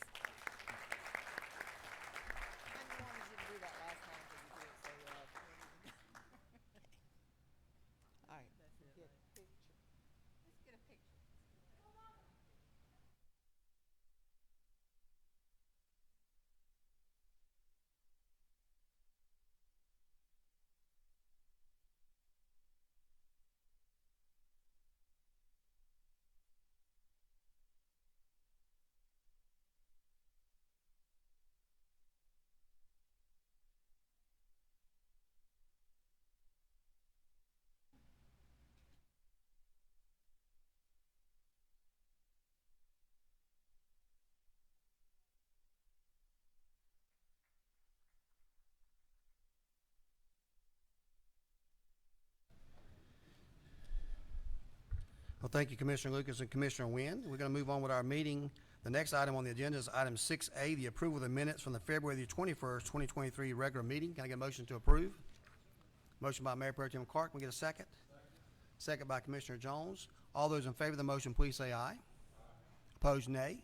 Thank you. That motion carries. There's no items on the public comments on agenda items tonight. We'll come back to the non-agenda items here shortly. We have new business items. The first one is going to be what we just heard. We'll actually take an official vote on that. And this is a resolution of Macon-Bibb County Commission to approve an amendment to the program year 2021 action plan. Is this correct? I'm sorry, my bad. Motion to approve, I'm sorry, the declaration of the Women's History Month. Can I get a motion to approve that? Motion by Commissioner Lucas, second by Commissioner Wynn. All those in favor of the motion, please say aye. Opposed, nay. That motion carries and will be sent to consent agenda, which we just passed. Also want to add a new business item. At this time, I'll ask for a motion to add as new business the item that we forwarded from last meeting. That is the item I was just speaking about with Ms. Wanzina Jackson. So the resolution of Macon-Bibb County Commission to approve the amendment to the program 2021 action plan for community development. We get a motion to approve that by Commissioner Bronson. Can I get a second? Second by Commissioner Wynn. All those in favor of adding that item, please say aye. Opposed, nay. Okay, and now we'll actually make a motion to on this particular item, and then we'll take questions at that time. Yes, sir. Before we do that, I had an item I was going to add, but I just want to make sure, I don't want to add it, but I want to get other commissioners' input on that item. If I actually attorney to forward it. I know Mayor Pro Tem and Commissioner Watkins are interested, and it's pertaining to some things over at the Amundsen Riverwalk that'll be on the agenda, but I want commissioners to have a chance to chime in and look at it and trying to see what we can do to reduce the drownings over there by requiring life vests. But we're going to look at that next week. So I appreciate commissioners, y'all pay attention to that and share your input. Thank you, Commissioner Tillman. At this time, I entertain a motion for approval of the items that we just discussed. Got a motion by Commissioner Tillman. Can we get a second? Okay. All those in favor of the motion, please say aye. Opposed, nay. That motion carries. Thank you, Ms. Jackson, for being with us tonight. Thank you for everything that you continue to do. That concludes our new business tonight. We're going to pick back up with our regular information from the previous meeting. We have old business, a Macon Main Street DBA Lucky Food Mart located at 807 Main Street. And I'll ask Attorney Frank Howard to come forward on that and give us an update.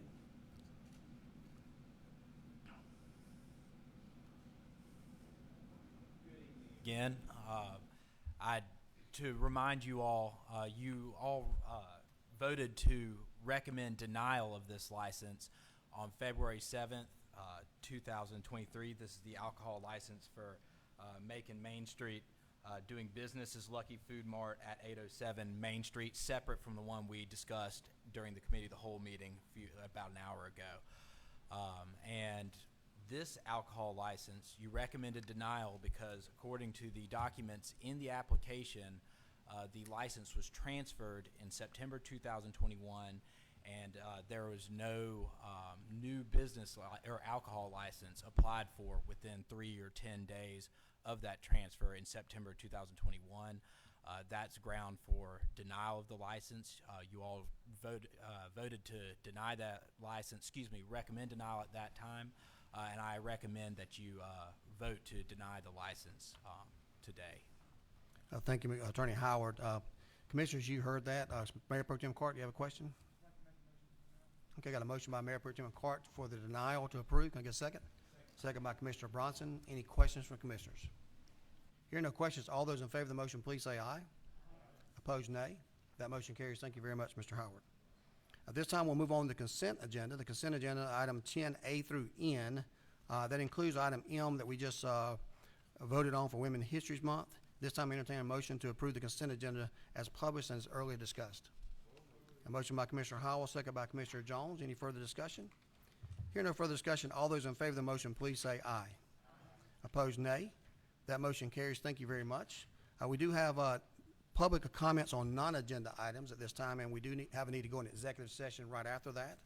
We have 5 people who have signed up to speak on the non-agenda items, and I believe all 5 of these are regarding transportation and perhaps making transit fare increase.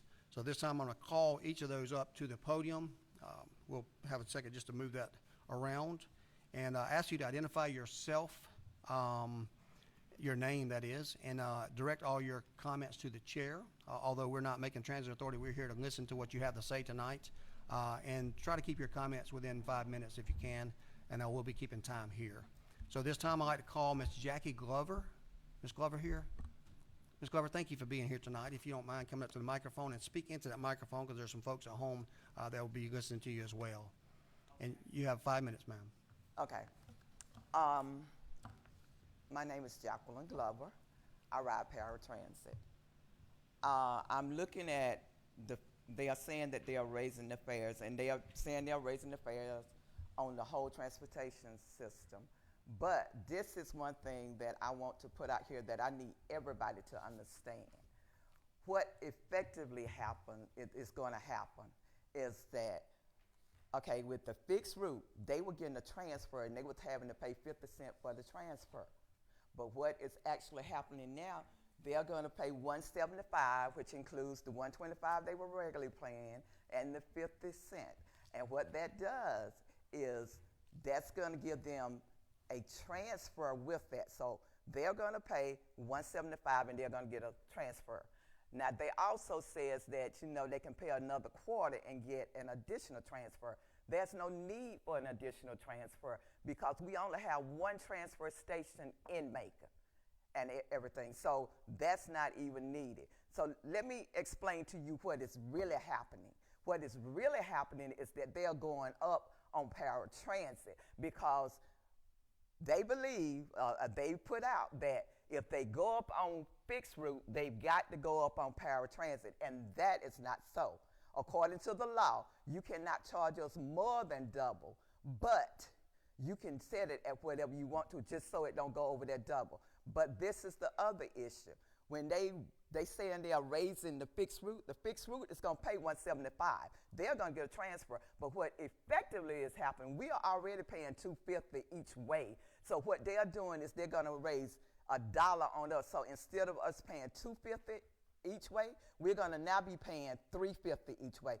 And I also wonder, I haven't heard anything about the 20 ride pass or the unlimited ride pass, and nothing has been said about what's going to happen with that. Question is, are we going to still have that? And if we have it, what is it going to be?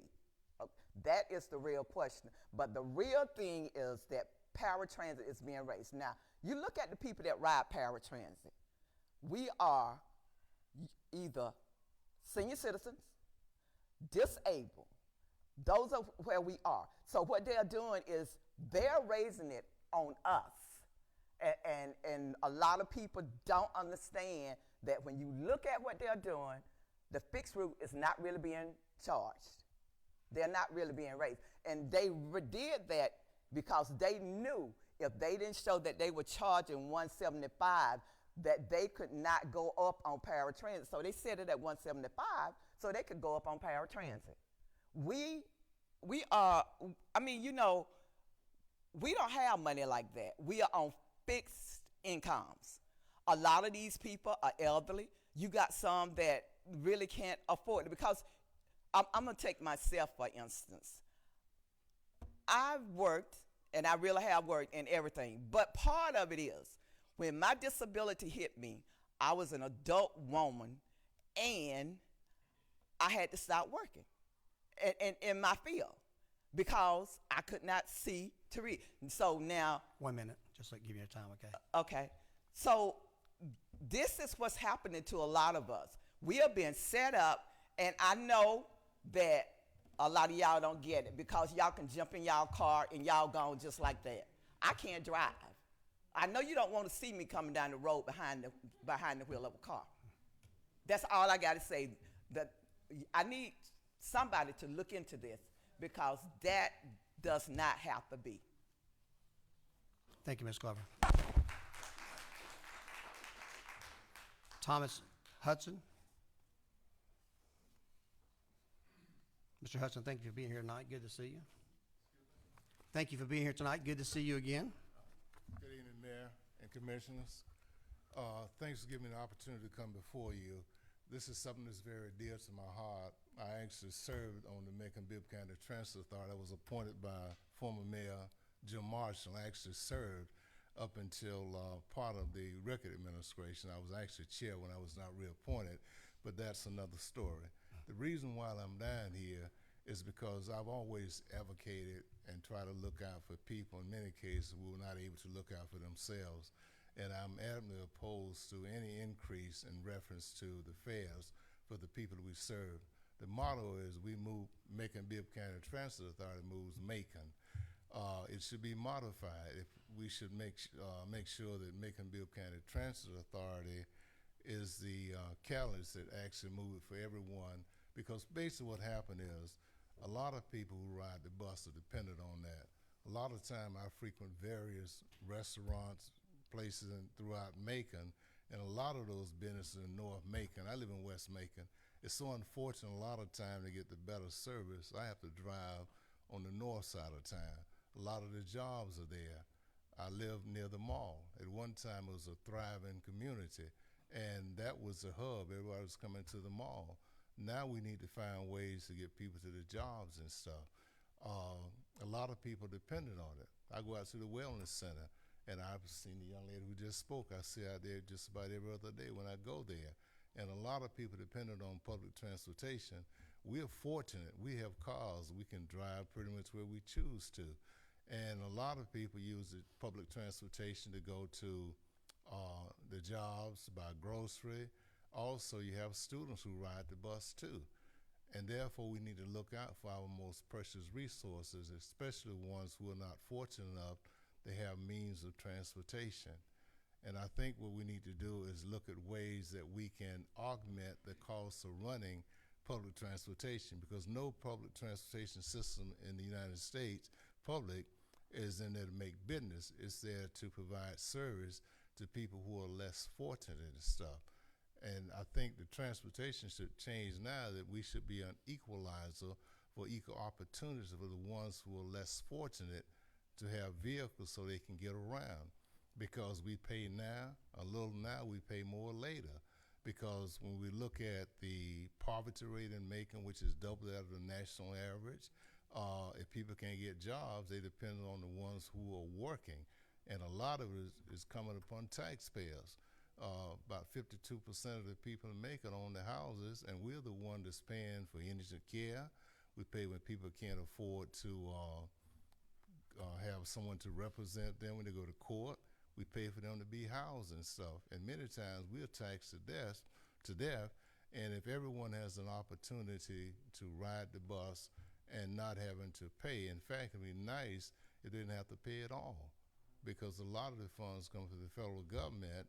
And if Macon is moving the people around and people are spending money when they're productive members of society, hopefully we can find partners that will partner with the Macon Transit Authority, with the county commissioners, that will find creative ways to fund Macon Transit Authority without putting a burden on people who are less fortunate, that's trying to experience the American dream.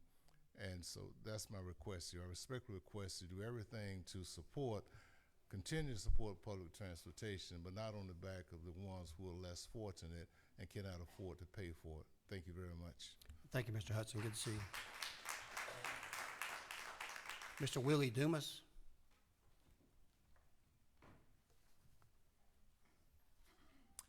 Good evening, Mr. Chair and commissioners. The NAACP stands behind most of these voices we've heard today. We know that Martin Luther King stood very firmly about the bus system. That was an integral part of civil rights, and we want to stand on that same mantra, that people be, judged fairly. When you look at the income of the average person that probably rides the bus, if we were to look at that, I'm sure it wouldn't be that high. And so a lot of times, those of us who have good jobs, who are middle-class citizens, we know that every month we have to adjust our budgets.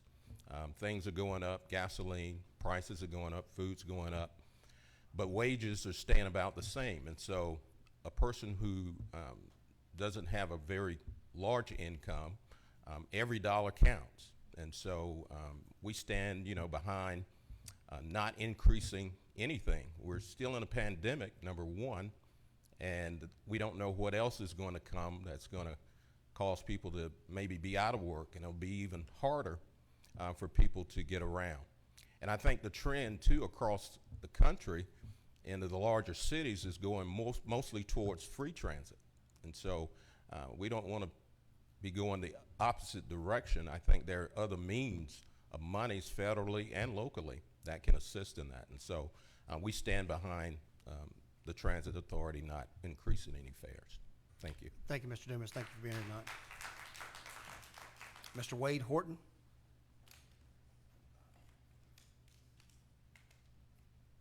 Mayor, don't start the time yet. I ain't got there. I got you.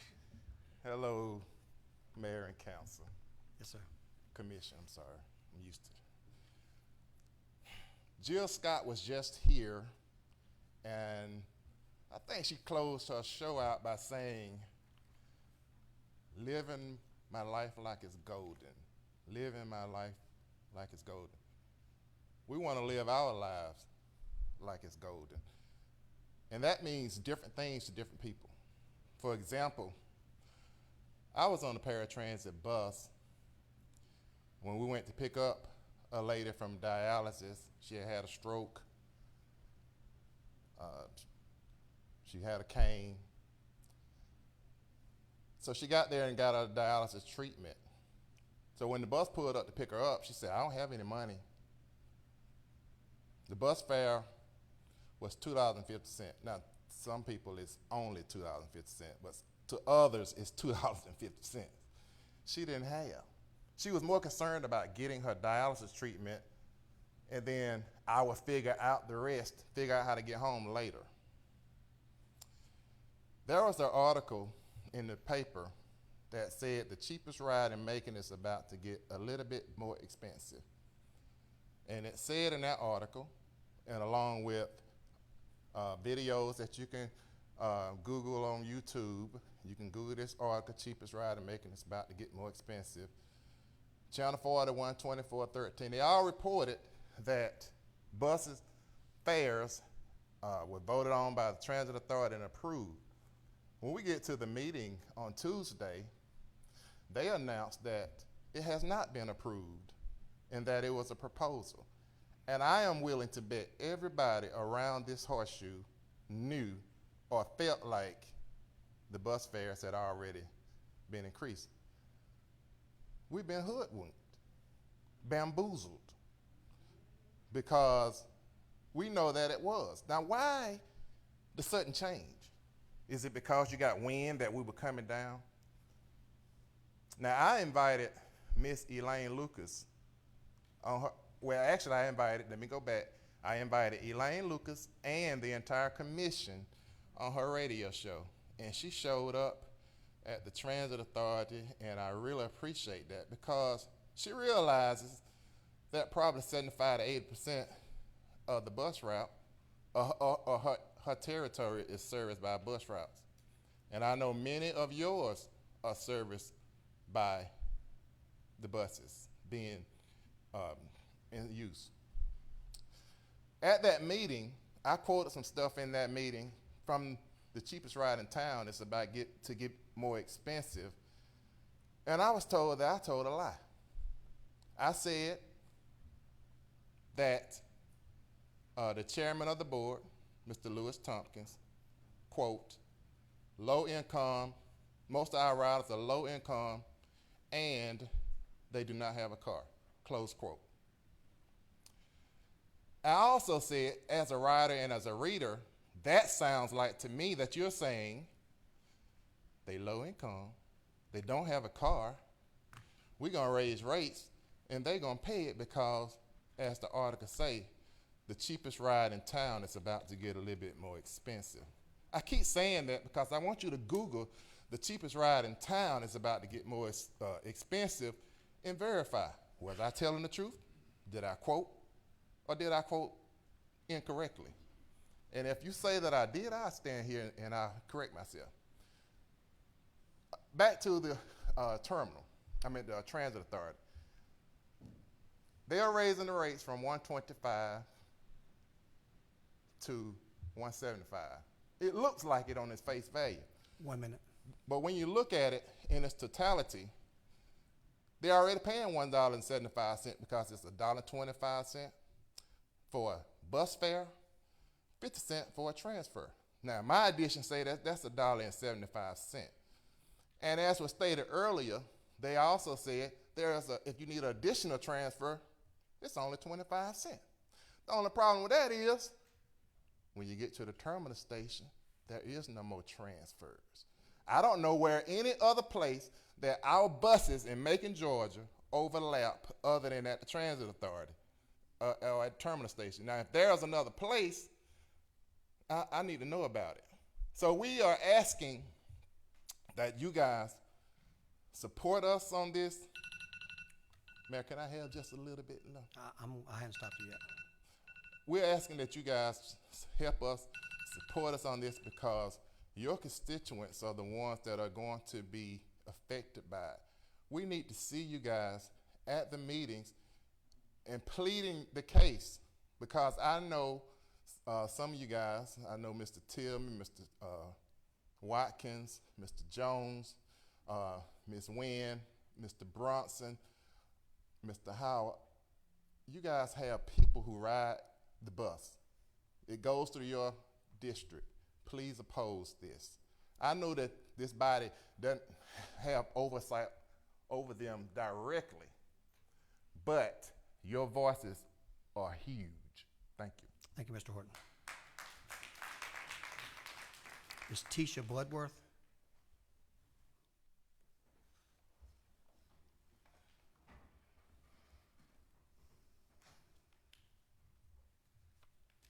Good evening, Ms. Bloodworth. Thank you for being here tonight. My name is Keisha Bloodworth. I am. It's a pleasure to be here tonight. Saying hello to everyone. I wanted to speak in reference to. I forgot to put it on the paper. It's not about the transit, but I do lend my support to that because I was on the system for a while, and I'm thankful for that. Anyway, I come to speak about downtown Macon. I'm a business owner. I own First Class Dahlia Downtown Salon about 12 years now. To God be the glory. But I just wanted to commend downtown Macon for as many improvements. I think it's Keep Macon Beautiful and Newtown Macon.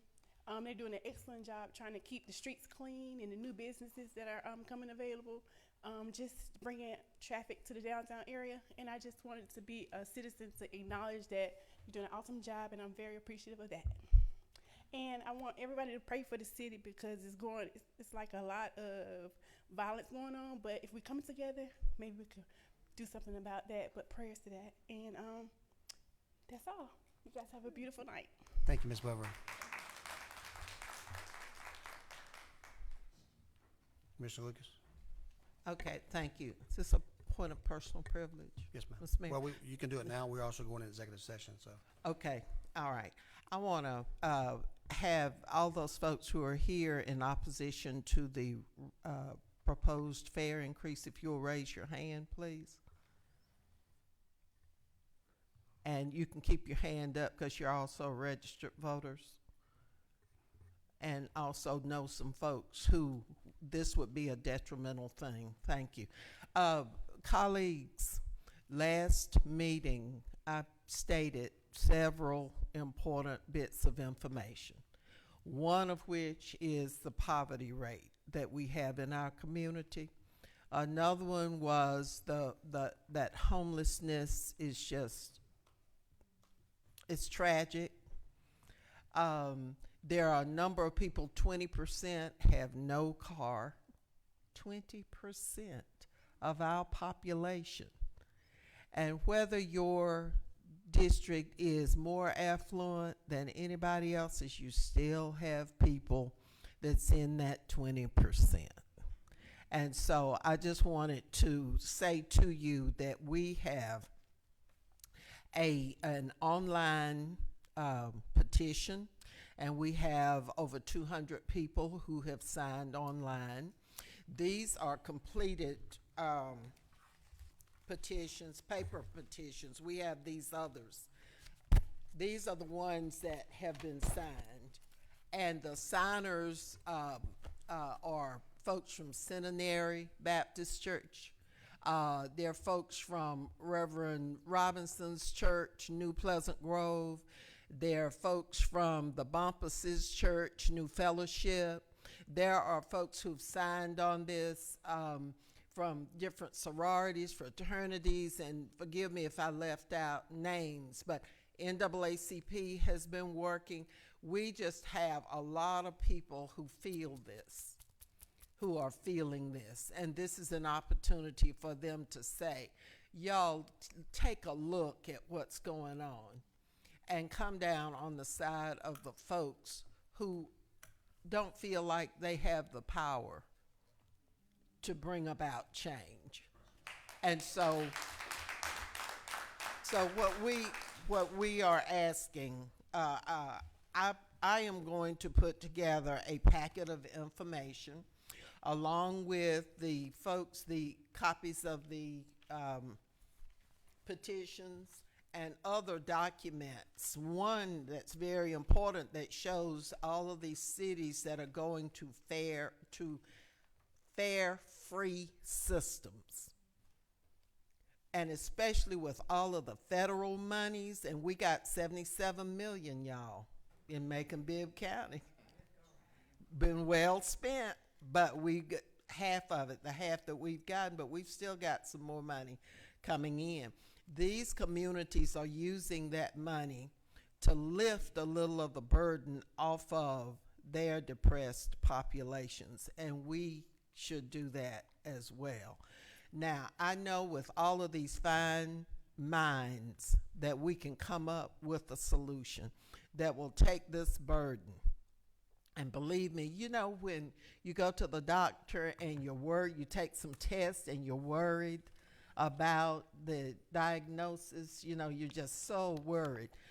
The folks who are using transit and paratransit are in about that same situation, sitting, wondering if this is going into effect, how it's going to impact them. And y'all, please remember, we're not talking about one fare.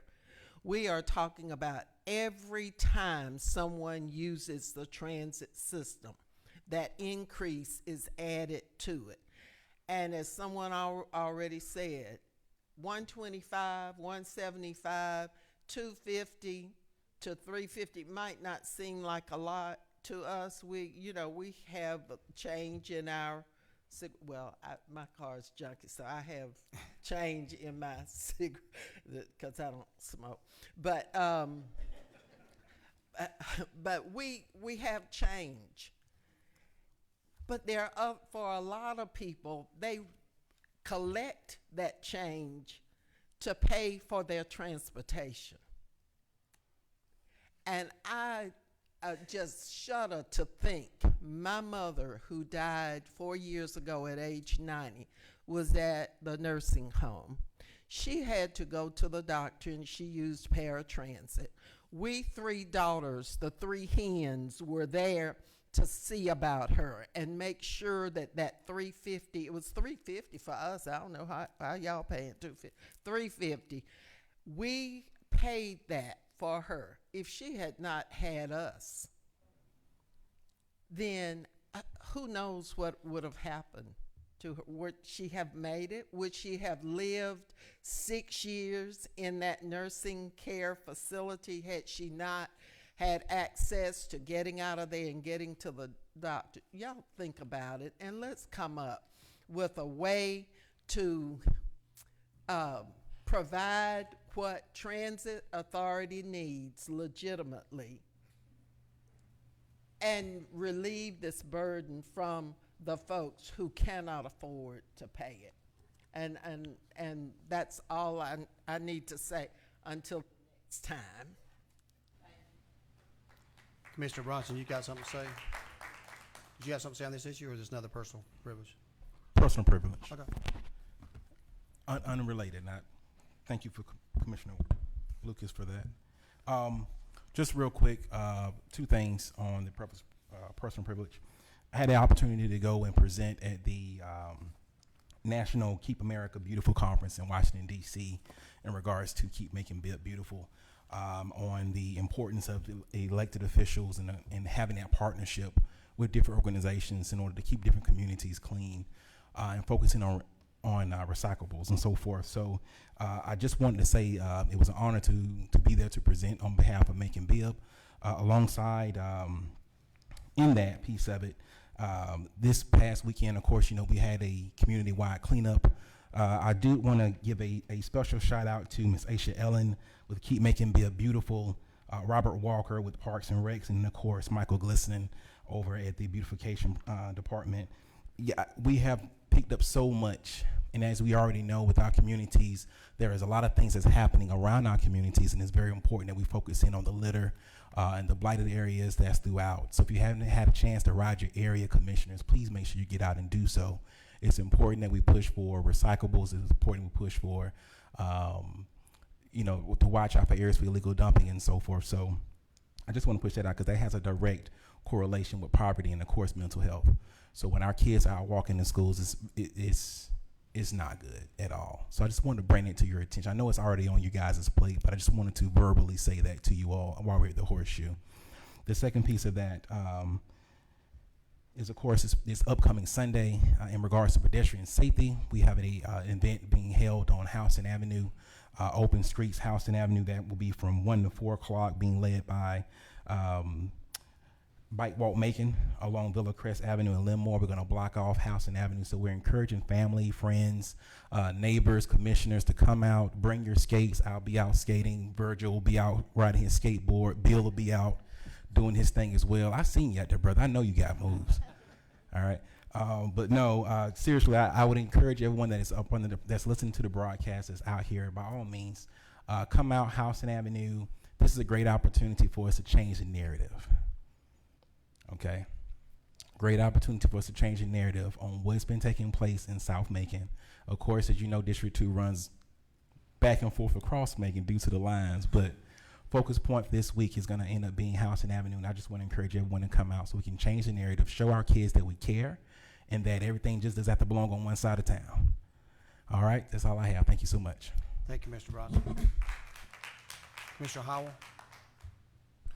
I guess point of personal privilege, but actually just bringing news from the Macon Water Authority, and this particularly pertains to you, Mayor Pro Tem. We received news at our meeting Thursday that the new water tower in your district will be getting its new graphics and painting. So all the people that have been complaining about that not getting done, it should be done this month. That's all. Thank you, Mr. Howell. Commissioner Watkins? Yeah, I just want to take a moment and thank the NAACP, Commissioner Lucas, and others for bringing awareness to the issue of our bus fares. I completely stand with y'all and support you in opposing the fee increases. And I guess to the point, I really like the idea of researching more on the zero fare.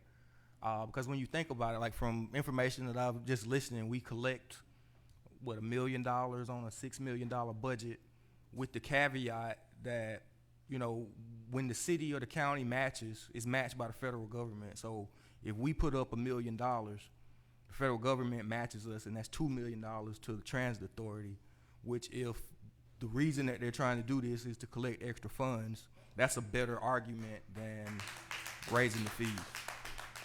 And it also stands out to me that typically, like in regular business, you raise fees when your demand is so high that there's a reason to. It's justified because everyone wants to eat your burger. You can raise it $1.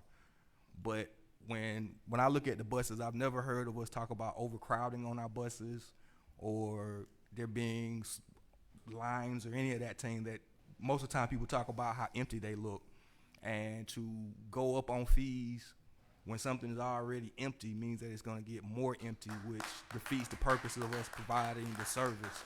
So I really want us to look into this more, because we want folks to move around, do commerce. Like, it's kind of strange to me. It makes sense to make the fares free for us, for Mercer students, because we see the economic benefit of them moving around our downtown and giving money. But we don't see the economic benefit of the workers being able to move around and get to their job and have extra dollars in their pocket. We've got to be able to correlate those two, and I think it'll help us make policy better. So I yield, and I support y'all. Thank y'all for showing up and fighting for it. Mr. Tillman? Yeah, I'm sitting here contemplating, trying to see how to word this about women in leadership, because the month is March. And I was trying to tie this in because one of our connected Macon natives, the most notable name, Lightfoot, those may know Isaac G. Lightfoot, but one of his family members that's connected to Macon, Georgia, after nearly 40 years. She's the mayor of Chicago, and a lot of people call Chicago Little Iraq. And so under the leadership of Mayor Lightfoot, she's seen significant gun violence and even in reduction. During the month of March, she recently lost her seat in Chicago, and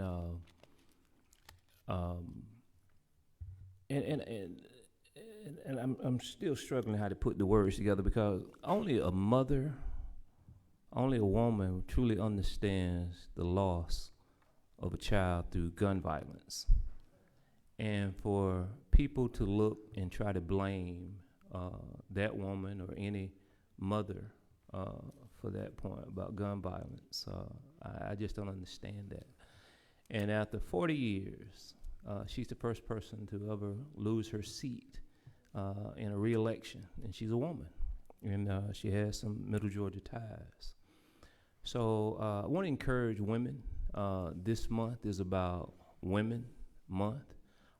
Continue to make history, go out and make history, and highlight those that are doing good things in your community, in your neighborhood. We all have them. And let's not blame folks for bad behavior. Criminals that commit gun violence, they're to blame themselves. And I know a lot of us are talking about preventive measures, and a lot of us cater to those 3 to 5, 6, 7-year-olds. Those are not the ones out here pulling the trigger. It's good to have that preventive measures in place, but to blame a woman or a mother for gun violence is just atrocious. And what happened to Mayor Lightfoot in Chicago is just terrible. And so y'all pay attention.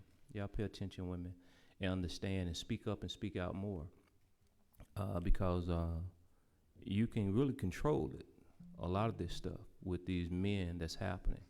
And I would say to grandmothers and aunties, you know if that young boy didn't buy what you're bringing in his home. We oftentimes look at snitching and all of that stuff, but how do we stop and start to reduce stuff if somebody's doing wrong? We are spending so much money to eradicate and reduce gun violence that I would implore and challenge women this month to stand up just more and speak out. It's not your fault, but just speak up and speak out for our young men that's committing gun violence across this community, while we as a body, while we as a government try to eradicate it or reduce it. And so I just thank you and want to share that. Thank you, Mr. Tillman. This time we need to get a motion to go into executive session for the purpose of consultation with the county attorney or other legal counsel, discuss pending or potential litigation, settlement claims, and all others allowed by law. Can I get a motion to go into executive session? Motion by Commissioner Jones. We have a second? Second by Commissioner Howell. All those in favor, please say aye. Opposed, nay. We're now in executive session.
I get a motion to come out of executive session? Got a motion and a second. All those in favor, please say aye. Having come out of executive session, there's no business to attend to tonight. This meeting is hereby adjourned until next Tuesday's commission meeting.